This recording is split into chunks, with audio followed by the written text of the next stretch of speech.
Oi, turma! Espero que estejam todos bem. Nós vamos dar início ao nosso PET 6. Essa semana vocês farão a semana 1 e a semana 2. Nós vamos falar um pouquinho sobre anatomia vegetal. Vamos falar um pouquinho sobre os tecidos vegetais. Primeira parte que fala na apostila de vocês é sobre a germinação da semente. Então, o que nós falamos? Nós falamos que dois grupos vegetais vão produzir semente. Então, os grupos vegetais que produzem semente, grupo da gimnosperma, onde nós temos o exemplo do pinheiro ou araucária, mesma coisa, e o grupo das angiospermas, por exemplo, a laranjeira. Angiospermas são as plantas que produzem fruto. Essa semente, ela serve para proteger o embrião que está ali dentro. Esse embrião formado pela fecundação, pela união do gameta masculino com o gameta feminino. Dentro dessa semente, nós temos um tecido de reserva alimentar, que vai servir de alimento para esse embrião até ele se desenvolver, brotar a nova planta, nascerem as folhas e aí iniciar o processo de fotossíntese. Esse tecido de reserva alimentar que fica dentro da semente, ele é chamado de endosperma.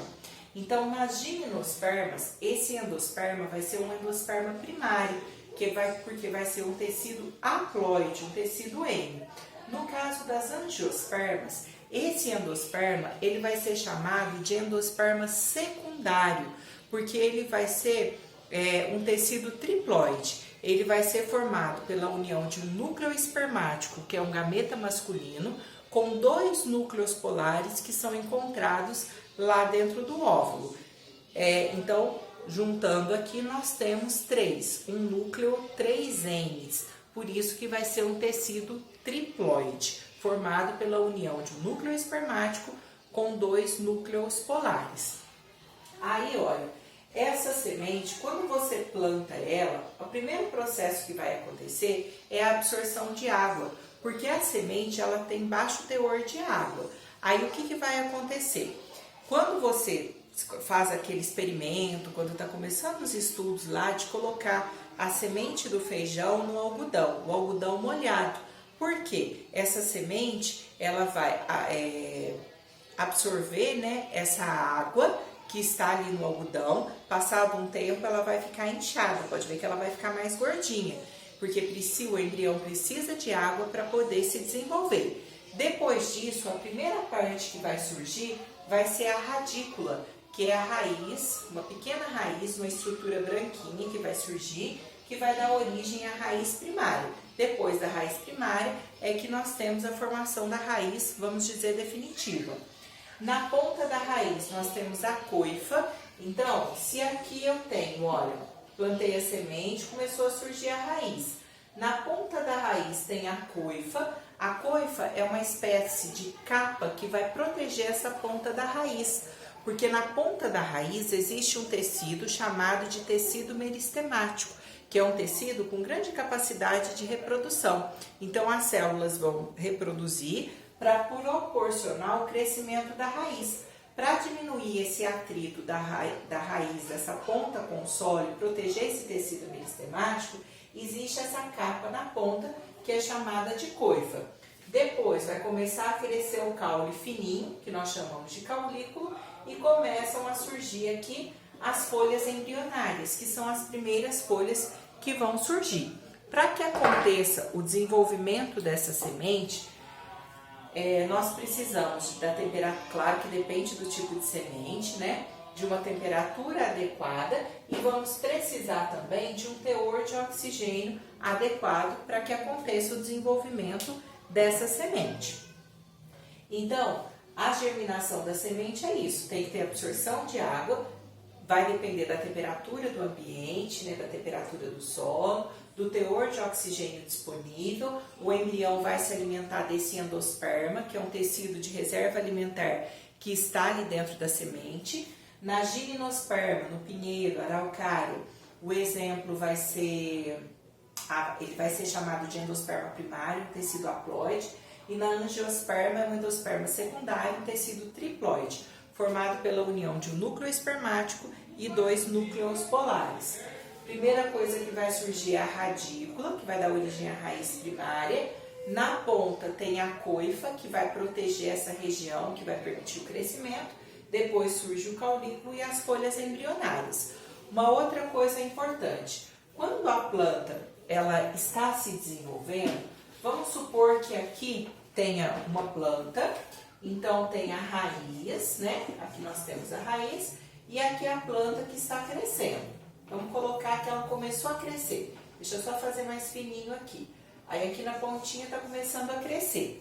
Essa pontinha eu chamo de ápice da planta. Ali nós temos a gema apical ou gomo apical, gomo terminal também. Aqui do lado do caule nós temos a gema lateral ou gema lateral ou gomo lateral. Para desenvolver esses ramos é só quando eu cortar essa ponta, porque aqui tem tecido meristemático nessa ponta, as células vão reproduzir para que a planta vá crescendo aqui. Só que existe hormônio vegetal sendo produzido aqui nessa ponta. Se não cortar essa ponta, as gemas laterais aqui que vão permitir a ramificação da planta, elas não vão se desenvolver. Na hora que eu corto essa ponta, aí essas gemas se desenvolvem e crescem as ramificações. Aqui na ponta também, ó, o crescimento, como eu disse, acontece pela ponta da raiz. Aqui, tanto é que tem a coifa protegendo essa região onde tem tecido meristemático. Algumas pessoas, na hora que vão podar, plantou, pôs uma muda de árvore, ela começou a crescer, aí de repente vai lá e poda, corta essa ponta. Não deixou a planta crescer em altura. Então, quando eu tiro essa ponta, essa dominância apical do hormônio não vai acontecer, começam a desenvolver as ramificações, só que a planta fica baixa. Então, primeiro, eu tenho que deixar crescer essa ponta, depois é que eu corto para que cresçam aqui as ramificações, para que a planta não fique muito baixa. Uma outra coisa, vamos supor que tem lá um casal de namorado, está passeando, feliz da vida, e eles veem lá uma árvore e resolvem gravar um coração nessa árvore. Então a árvore está lá, eles gravaram o coração a 1 metro do solo. Fizeram um coraçãozinho para colocar os nomes que eles estão apaixonados. E vamos supor que passou um tempo, faz de conta que passou aí anos, né? Passaram-se anos, 10 anos, eles retornam nesse lugar e aí eles querem ver, depois de 10 anos, aonde está esse coração. Esse coração vai continuar na mesma posição, a 1 metro do solo, porque, como eu disse para vocês, o tecido meristemático está na ponta do caule e na ponta da raiz. Então, o crescimento acontece pela ponta. Ela vai crescer aqui, ó, na ponta, a raiz vai infiltrando aqui, né, vai crescer aqui no solo, mas o coração continua na mesma posição. Passou 1, 2 anos, se passou 1, se passaram 2, 3, 4, 5, 10 anos, 20, a posição do coração é a mesma, porque o crescimento é pela ponta da raiz e pela ponta do caule. Aí o que nós temos?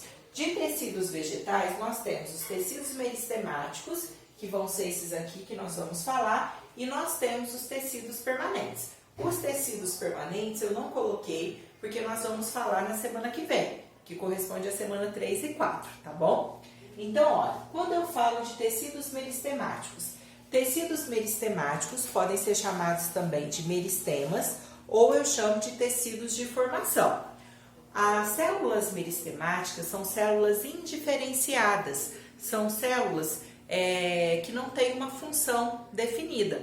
Então, essas células, elas se multiplicam rapidamente, né? Elas se multiplicam em grande quantidade, né? Nós temos uma produção grande de células meristemáticas que vão se transformar nas células da região que a planta precisar. Então, são células indiferenciadas. Esses meristemas, eles vão ser, tecido meristemático é dividido em 2, meristemas primários e os meristemas secundários. Esses meristemas secundários podem ser chamados também de meristemas laterais, tá? Então, os meristemas primários, eles vão proporcionar o crescimento da planta em altura. Eles vão ser encontrados nas gemas laterais, na ponta do caule e na ponta da raiz. Eles são divididos em 3 grupos. Protoderme, que é o que vai dar origem à epiderme da planta. A epiderme da planta é o que vai revestir depois a planta, é onde nós temos algumas células chamadas de estômatos, que são as células responsáveis por realizar trocas gasosas com o ambiente, por onde entra gás carbônico e por onde sai o gás oxigênio, no processo de fotossíntese. Existe também a formação aí da periderme. A periderme, existe ali nela umas aberturas, alguns poros que são chamados de lenticelas. Essas lenticelas, elas vão realizar a troca gasosa. Depois nós temos a formação então da epiderme, no lugar da lenticela, a formação do estômato. O meristema fundamental vai dar origem aqui a 3 tecidos: colênquima, esclerênquima e o parênquima. Por enquanto, nós só estamos falando o que cada parte vai formar. Aí, semana que vem, nos tecidos permanentes, é que a gente vai detalhar algumas coisas mais. Um exemplo aqui, parênquima. Existe o parênquima clorofiliano, que é onde nós temos a presença do cloroplasto para a realização da fotossíntese.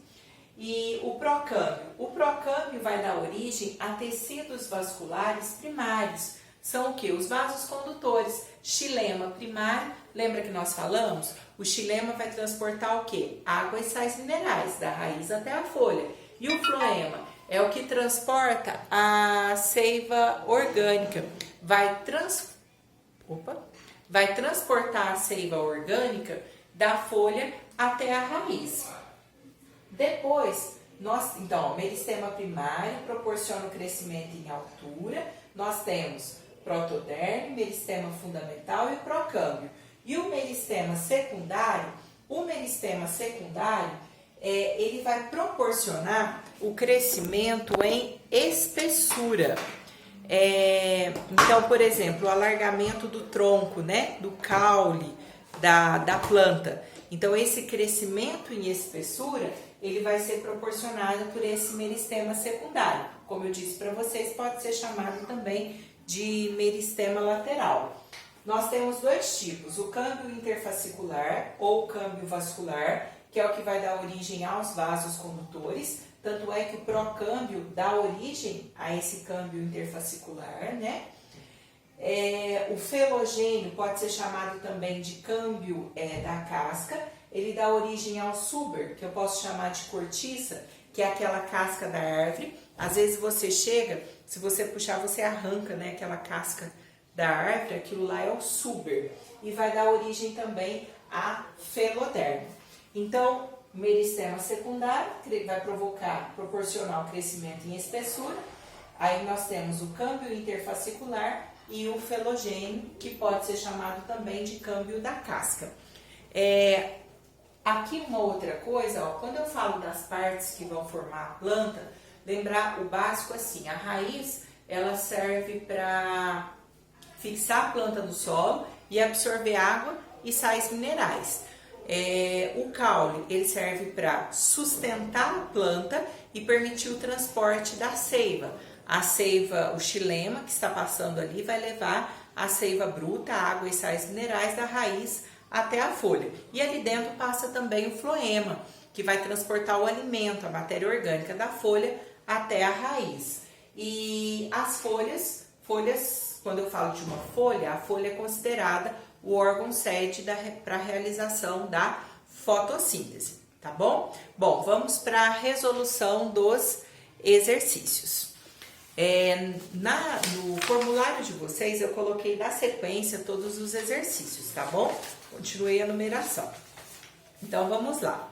Questão número 1 está assim: a semente é uma importante estrutura encontrada em alguns grupos de vegetais. Das plantas citadas abaixo, qual é a única que possui semente? Para possuir semente tem que ser gimnosperma ou angiosperma. Então aqui o pinheiro, gimnosperma, araucária, vai ser a letra D. Musgo, briófita, hepática é biófita, samambaia é pteridófita e a avenca pteridófita. Então a araucária é o pinheiro, que é do grupo da gimnosperma e produz semente. Número 2. Analise as alternativas abaixo e marque aquela que indica corretamente uma função da semente. A semente, além de proteger o embrião, ela vai ajudar na dispersão, na disseminação, né, da espécie. Você pode pegar a semente e levar para um outro lugar, se as condições daquele ambiente, solo, né, temperatura, a umidade, se forem adequadas, a planta vai crescer ali, a semente vai germinar e desenvolver a planta. Então, aqui uma função da semente seria o quê? A colonização de novas áreas, né? Você levar para uma outra região aquela semente. Número 3. Leia o texto abaixo para responder a essa questão. A adição de 10% de óleo de castanha do Brasil ou de um óleo mineral para a fina líquida, a composição das pastas de dentes comerciais pode ser útil para prevenir ou controlar cáries e doenças periodontais. A conclusão é de um estudo feito por pesquisadores da Pontifícia Universidade Católica de Minas Gerais. No final do experimento, houve uma redução estatisticamente significativa de problemas associados à higiene bucal nos dois grupos que utilizaram pasta com óleos.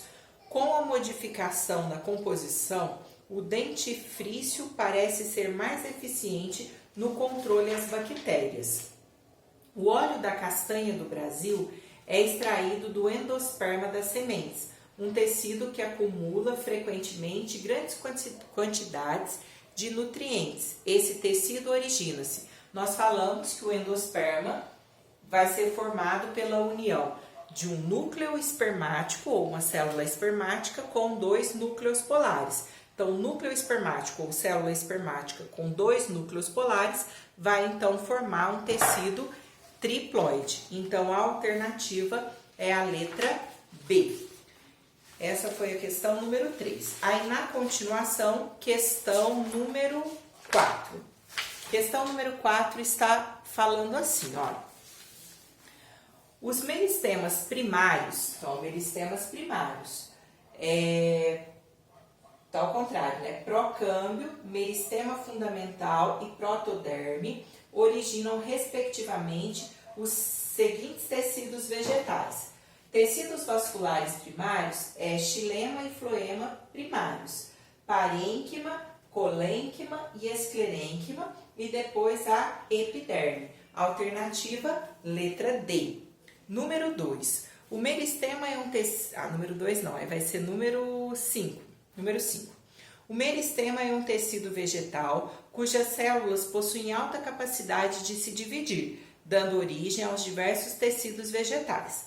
Com relação a esse tecido e aos tipos de gemas por ele formados, é correto afirmar que o meristema lateral, lembra que eu falei? Meristema secundário pode ser chamado também de meristema lateral. Existe na maioria das eudicotiledôneas, por exemplo, o feijão, e é responsável pelo crescimento em espessura do caule da planta. Esse meristema ele é encontrado dentro do caule, dentro da raiz. Então, a alternativa A já é a resposta correta. Questão número 6. A figura a seguir representa os ápices de ramos caulinares. Aí é para analisar e notar que ocorreu um erro em uma das afirmações. Afirmação 1. O botão floral é esse botão aqui. Aqui nós temos, ó, o ramo principal e aqui vão surgir as ramificações. Então, aqui nós temos uma ramificação. Então, a número 1. O botão floral representa a gema lateral, que multiplicou suas células para dar origem aos constituintes de uma flor. Então, é uma ramificação que saiu da gema lateral, verdade. Número 2. Os gomos apontados, gomos, mesma coisa que gema, no esquema, são os meristemas primários, que podem evoluir para dar origem a ramos vegetativos ou a flores, tá certo? As gemas laterais, ó, são os ramos, né? São as ramificações aqui. Nessa gema lateral, nós temos a presença o quê? De tecido meristemático primário. Então, ó, na ponta do caule, na ponta da raiz e nessas gemas laterais. Porque as células vão reproduzir para proporcionar o crescimento, então, dessas ramificações. Tá certa também. A número 3. A lenticela é uma estrutura de troca gasosa que se diferencia a partir da epiderme. Não, ela vai se diferenciar a partir da periderme. Na periderme que nós temos a presença das lenticelas para realizar as trocas gasosas. Depois na epiderme, aí nós temos o surgimento dos estômatos, que são células que vão realizar as trocas gasosas. Então a alternativa, aliás, a afirmativa que contém um erro é essa número 3, que é a letra C. E a última questão, que é a número 7. Com 1 ano de idade, um abacateiro media meio metro de altura. Nessa época, sofreu uma lesão no caule a uma altura de 20 centímetros do solo, como indicado no esquema. Então, a lesão, né, o machucado aqui que aconteceu na planta foi a 20 centímetros do solo. Aí está assim, isso quando tinha 1 ano de vida, né? Ao completar 3 anos, ele alcançou 5 metros. De meio metro, passou para 5 metros de altura. A cicatriz deixada pela lesão deverá encontrar-se, então, a uma altura do solo de aproximadamente. Mesma coisa que eu falei do coração. Se eu desenhei a 1 metro do solo, depois de vários anos vai estar a 1 metro do solo também. Porque a planta cresce a ponta da raiz pela ponta aqui do caule. Então, se a lesão estava a 20 centímetros do solo, vai continuar a 20 centímetros do solo, porque a planta está crescendo pelo ápice. Cresce a ponta da raiz e cresce a ponta do caule. Então, a alternativa é a letra A. Essa semana são mais definições, né, das partes, dos tecidos aqui. Espero que vocês tenham entendido, foi bem rapidinho, para condensar, para juntar as 2 semanas em uma, né? Espero que vocês tenham entendido pelo menos a resolução dos exercícios. Alguma coisa que vocês tenham entendido, é claro, eu já fico muito satisfeita. Até a próxima semana, as nossas próximas explicações. Fiquem com Deus. Tchau!